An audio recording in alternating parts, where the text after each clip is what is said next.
Admiral Tom Reed stared at the massive display screen in Luna Base's command center, his weathered face illuminated by the glow of countless data feeds. 30 years in Earth's defense fleet had prepared him for many things, but not for this. "Sir, objects approaching from beyond Pluto's orbit," Lieutenant Davis reported, her voice steady despite the tension in the room. "Speed is impossible. Nothing should move that fast." "Show me," Reed ordered. The main screen shifted to a deep space view. 12 points of light moved with purpose, slowing as they approached the outer edges of the solar system. "Get me Earth Command," Reed said, his hand unconsciously touching the silver stars on his collar. "And contact every observation post we have. I want eyes on these things." Within the hour, scientists and military leaders from across Earth had connected to the emergency briefing. The objects had slowed enough to reveal their true nature, massive ships, each larger than anything humanity had ever constructed in space. "They're taking position around the system," explained Dr. Howard from the Mars Observatory. "It's a standard blockade formation." President Maria Lopez's face appeared on a separate screen from the United Earth Government headquarters in Geneva. "Admiral Reed, assessment?" Reed took a deep breath. "Madam President, we're looking at technology far beyond our capabilities. These vessels have covered distances that would take our fastest ships decades to traverse. Their positioning suggests military precision." "First contact protocol?" she asked. "We've been broadcasting welcome messages on all frequencies since detection." No response. The meeting continued as the alien vessels completed their formation. Then, without warning, every communication device on Earth and throughout the solar system activated simultaneously. Screens displayed the same image. A tall, gray-skinned creature with 4 glowing yellow eyes and clicking mandibles where a mouth should be. "People of Earth," the translation scrolled across screens worldwide. "I am Commander Grek of the Dominion Fleet. Your world has been selected for conquest due to its resources and strategic location. Resistance will be met with force. Surrender will be rewarded with survival. You have 12 Earth hours to dismantle your defensive systems and prepare for occupation." The transmission ended abruptly. President Lopez remained silent for several seconds before speaking. "Admiral Reed, what are our options?" "We fight," Reed replied simply. "The Luna defense grid is our strongest asset. Earth's planetary shields can withstand considerable bombardment. Our orbital platforms give us firing solutions throughout near-Earth space." General Williams from North American Command joined in. "Our fusion missile systems are at full readiness. Suborbital fighters can deploy within minutes." "The civilian population," Lopez said quietly. "Evacuations?" "To where, Madam President?" Reed asked. "If these beings can cross interstellar space, there's nowhere on Earth they can't reach." Panic spread across the planet as the transmission reached every corner of civilization. Riots erupted in major cities. Religious leaders called for prayer. Military families said hurried goodbyes as personnel reported for emergency duty. In a small, unmarked research facility outside of Las Vegas, Dr. Jack Wilson ignored the evacuation orders flashing on his computer screen. The balding, middle-aged physicist continued adjusting calculations while glancing occasionally at a device on his workbench. The basketball-sized sphere pulsed with blue energy, casting shadows that danced across the cluttered laboratory. Equations and diagrams covered white boards on every wall. "Not ready," Jack muttered to himself. "Not even close to ready." His assistant, Mike, burst through the door. "Jack! We need to go. They're evacuating everyone within 50 miles of major cities and military installations." Jack barely looked up. "You go. I need more time with the Q-field generator. It's an alien invasion. Your project doesn't matter anymore." Jack finally stopped typing. He turned to face Mike, his expression deadly serious. It's the only thing that matters now. This was supposed to be a clean energy project. But the quantum field effect might be repurposed. For what? Their technology has to operate on some principles we understand. Physics is physics, even across the galaxy. If I can tune the disruptor correctly. The building shook as distant explosions reached them. The aliens hadn't waited the full 12 hours. Go, Mike. Get to the shelters, Jack said, turning back to his work. Tell Colonel Parker what I'm doing. He'll understand. As Mike reluctantly left, Jack connected the sphere to a larger power source. The blue glow intensified. It wasn't supposed to be used like this, he whispered as his fingers flew across the keyboard. But we don't have a choice anymore. Above Earth, the Dominion ships began to move into attack formation. Humanity's first interstellar war had begun. And no one, not Admiral Reed, not President Lopez, and certainly not Commander Grech, suspected it would last just one day. Dawn broke over a world holding its breath. Then the sky fell. The Dominion ships launched their first assault precisely as the sun rose over the Atlantic. Earth's defensive satellites, humanity's first line of protection, erupted into silent explosions visible from the ground as brief flashes of light. Defensive grid down 60%, a technician reported in the NORAD bunker buried deep beneath the Rocky Mountains. General Frank Miller nodded grimly. The stocky, gray-haired veteran had expected nothing less. Launch all fighters. Priority targets are their landing craft. We need to keep their ground forces limited. Across the planet, military jets screamed into the sky. Pilots knew they were likely flying to their deaths, but they went anyway. Humanity would not surrender without a fight. In low Earth orbit, Commander Kelly Stone watched from the International Space Station. The scientific outpost had been deemed non-threatening by the aliens, giving her a front-row view of the battle. Houston, if you're receiving this, she transmitted, the alien ships are deploying what appear to be drop pods. Thousands of them. They're entering atmosphere over all continents. Her message met only static. Earth's communication systems were among the first targets. Meanwhile, Dr. Jack Wilson loaded his prototype into his old truck. The research facility behind him was empty now, evacuation complete. The distant thunder of explosions grew closer. His phone buzzed, one of the few communication channels still functioning. A text message from an unknown number. Dr. Wilson, this is President Lopez. Colonel Parker informed me of your work. Proceed to Peterson Air Force Base. Transport awaiting.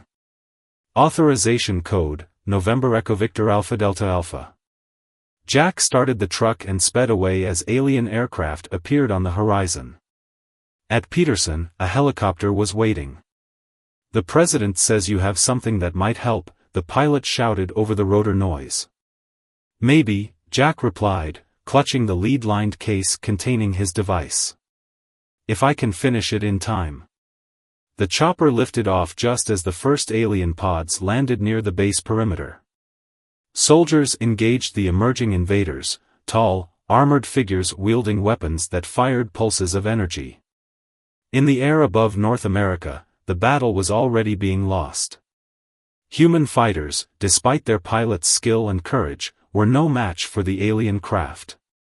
For every Dominion ship damaged, 20 human aircraft fell from the sky.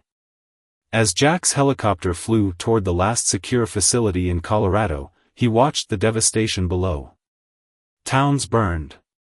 Highways clogged with fleeing civilians. And everywhere, the alien pods landing, disgorging troops that moved with terrifying precision. Jack opened his case, checking the quantum device. The blue glow seemed feeble compared to the destruction surrounding them. It has to work, he whispered. It's the only chance we have. No one knew it yet, but humanity's survival would soon depend on a half-finished energy project and the desperate scientist who created it. "It's still alive," Dr. Anna Brown announced, looking up from her microscope. The captured alien lay on an examination table, its four-fingered hand secured with reinforced restraints. The creature had been wounded during a skirmish near Chicago and brought to the underground research facility where Dr. Brown led a team of military scientists. "Can it understand us?" asked Captain Jones, the security officer. "I believe so," Anna replied, adjusting her glasses. "Its brain structure suggests advanced cognitive abilities.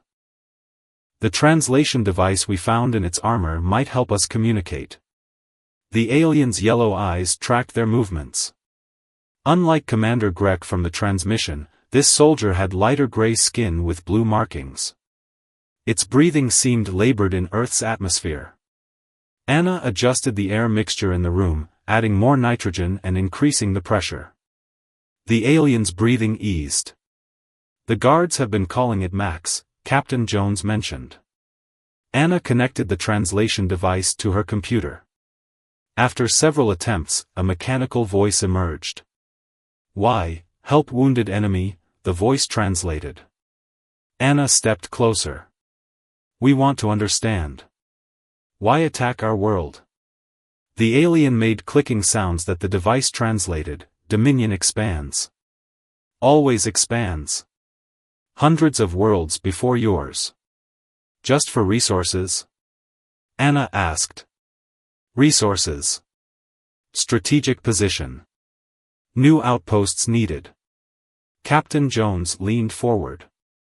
"How do your ships communicate? How do you coordinate your attacks?" The alien hesitated before answering. "Central Command. All ships.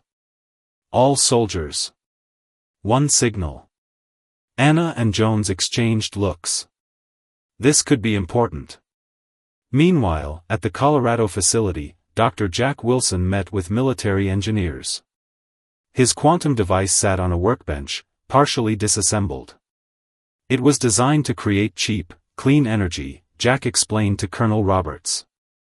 It generates a quantum field that temporarily alters certain fundamental forces within a defined area. But I think it could affect their technology differently than ours. "How?" asked the colonel. "Their tech operates on principles we don't fully understand, but physics is universal. If I can tune this to the right frequency, it might disrupt their systems." "How long to make it work?" Jack ran a hand through his thinning hair. "Days, maybe.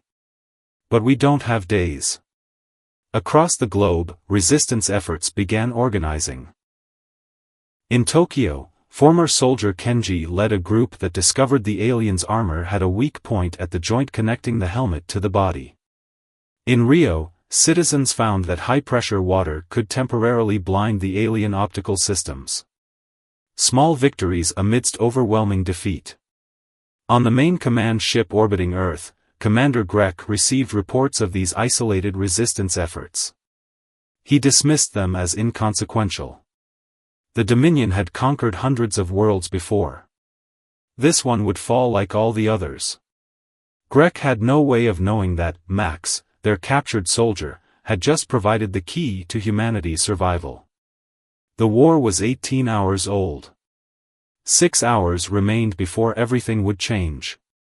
3 days into the invasion, Earth was losing badly. The Dominion controlled nearly half the planet's surface. Major cities were under alien occupation. Military bases had fallen silent. In the last secure bunker near what was once Denver, President Lopez convened a desperate war council. The room was filled with the few military and scientific leaders still alive and in communication. "We have 24 hours, she announced, her voice steady despite her exhaustion.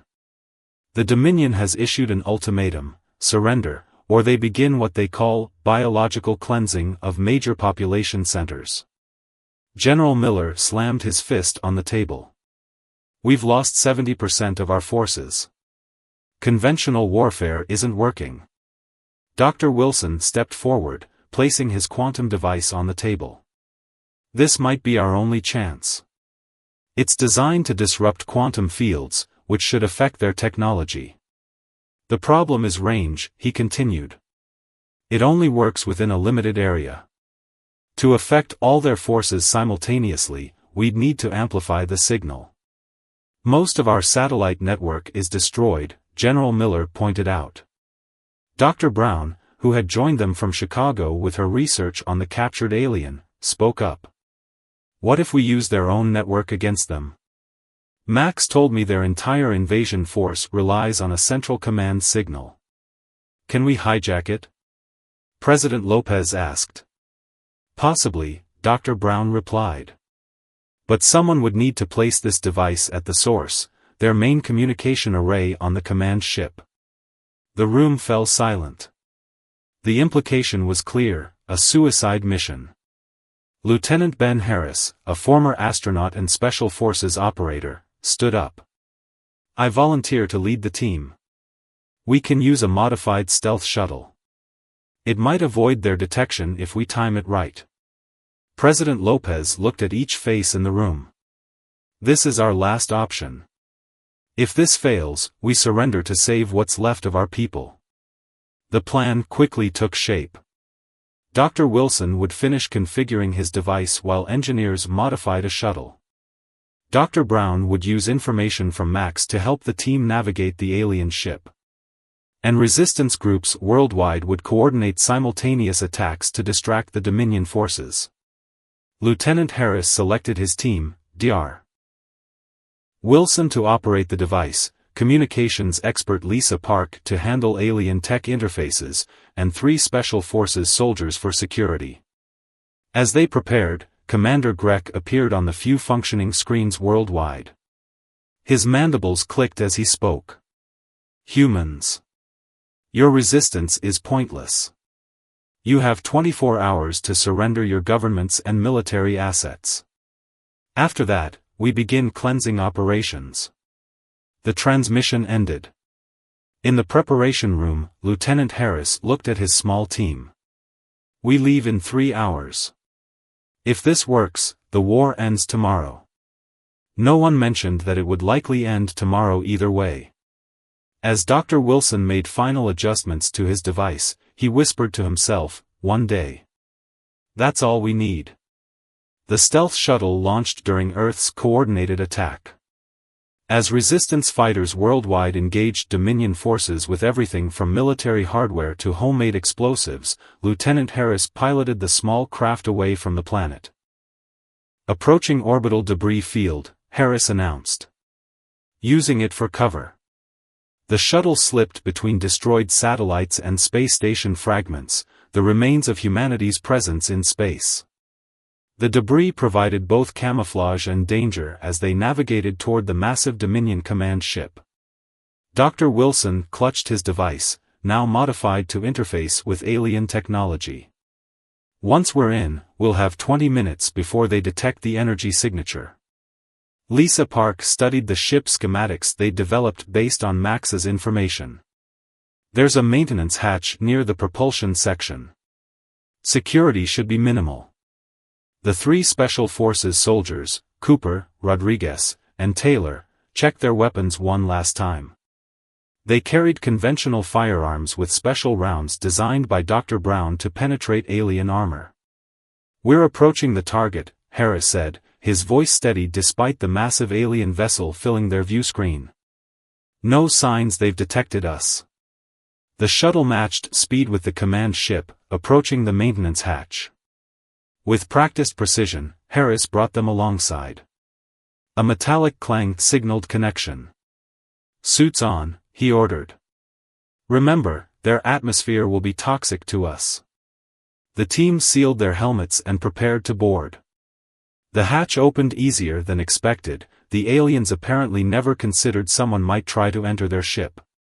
Inside, they found an environment utterly alien, tilted gravity, strange pulsing lights, and air that would have killed them instantly without their suits.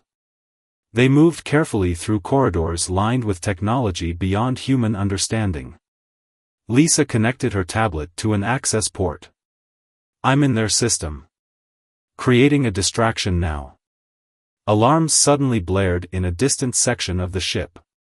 On screens throughout the corridor, they could see alien soldiers rushing away from their position. "This way," Lisa whispered, leading them toward the central communication hub. "We have 12 minutes left." They moved quickly through the emptied corridors. But as they approached the hub, they found it heavily guarded. 6 Dominion soldiers remained at their posts despite the alarms. "No choice," Harris said. "We go loud." The firefight was brief but devastating. Cooper and Taylor fell to alien energy weapons.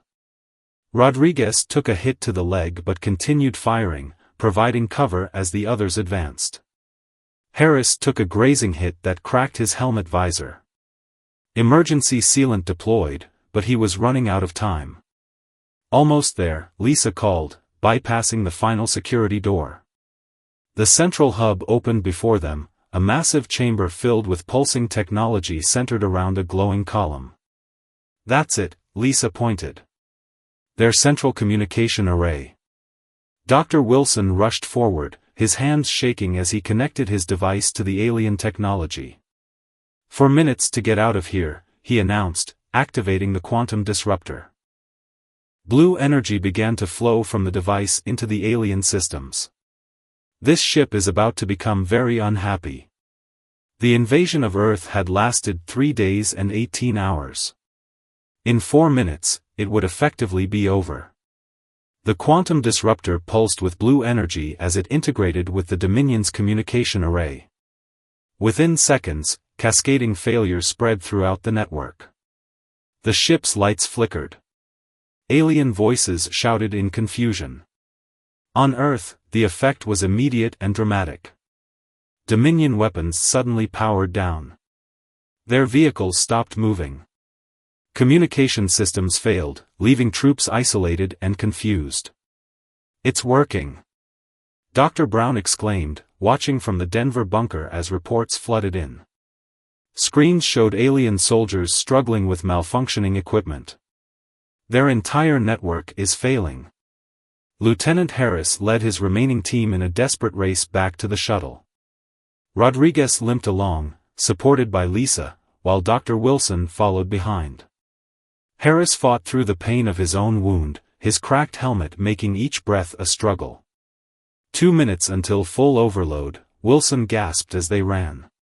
Alien soldiers appeared at the corridor junction ahead, their weapons sputtering and failing. Harris fired his last rounds, clearing the path. Throughout the massive ship, systems failed in sequence. Life support fluctuated. Gravity shifted unpredictably. The quantum field was affecting more than just their communications, it was interfering with their core technology. The team reached the maintenance hatch just as a massive energy pulse visibly spread from the command ship to all Dominion vessels. The effect was catastrophic. Alien craft lost control, some colliding with each other. Ground forces found themselves trapped in powered-down armor. Harris sealed the shuttle hatch. "Everyone strap in. This is going to be rough." With failing life support and a damaged helmet, he piloted away from the command ship as sections of it began to lose power. Behind them, the massive vessel drifted helplessly in orbit. On Earth, resistance forces seized the opportunity. Military units that had been on the verge of defeat suddenly found themselves facing a vulnerable enemy. Across the globe, humans overwhelmed the confused invaders. President Lopez watched the tactical displays in amazement. "Is this really happening?" General Miller nodded, a rare smile crossing his face. "They never expected this. Their entire strategy depends on technological superiority."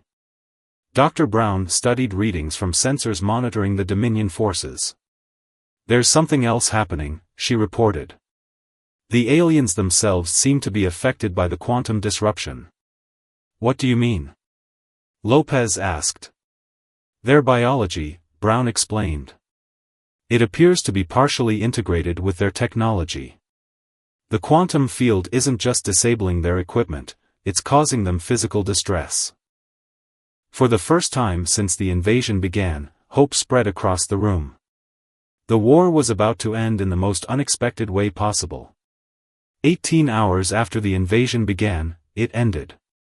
Commander Greg's face appeared on communication systems worldwide, his mandibles twitching in obvious distress.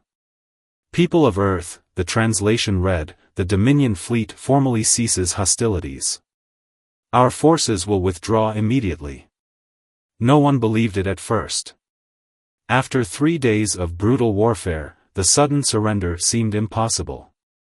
But across the planet, Dominion troops were already retreating to extraction points. Their ships, those still functioning, began pulling away from Earth orbit. In the Denver bunker, Dr. Brown explained her discovery to the astonished leaders. Their neural systems are partially technological. The quantum disruption isn't just affecting their equipment, it's causing them physical pain and confusion. They literally can't think clearly enough to continue fighting. The stealth shuttle returned to Earth with its surviving crew hailed as heroes. Despite his injuries, Lieutenant Harris stood proudly beside Dr. Wilson as they reported to President Lopez. It worked better than we could have hoped, Wilson explained. The quantum field propagated through their entire network. The effects will fade over time, but the Dominion won't risk returning. They've identified Earth as having technology that can fundamentally harm them. Information from Max, the captured alien who had chosen to remain on Earth, proved invaluable. This is unprecedented, he told Dr. Brown through the translator.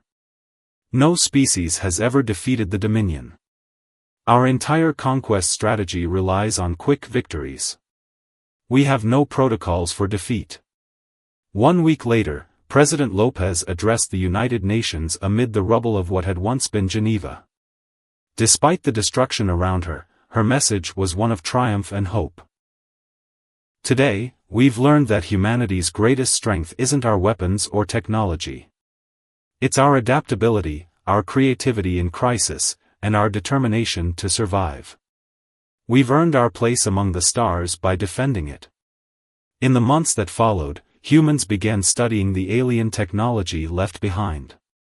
Dr. Wilson and Dr. Brown led an international research team focused on understanding the Dominion and preparing for any future encounters.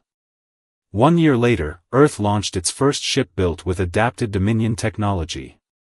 Admiral Harris, promoted for his bravery, commanded the vessel. Its mission, to contact other civilizations that might have suffered under Dominion rule and build alliances in the newly discovered galactic community. As the ship prepared to depart, Admiral Harris stood with Dr. Wilson on the bridge, looking at a star map showing thousands of worlds. They never expected a war with humans to last just 1 day, Harris said quietly. Wilson nodded. Let's make sure no one makes that mistake again.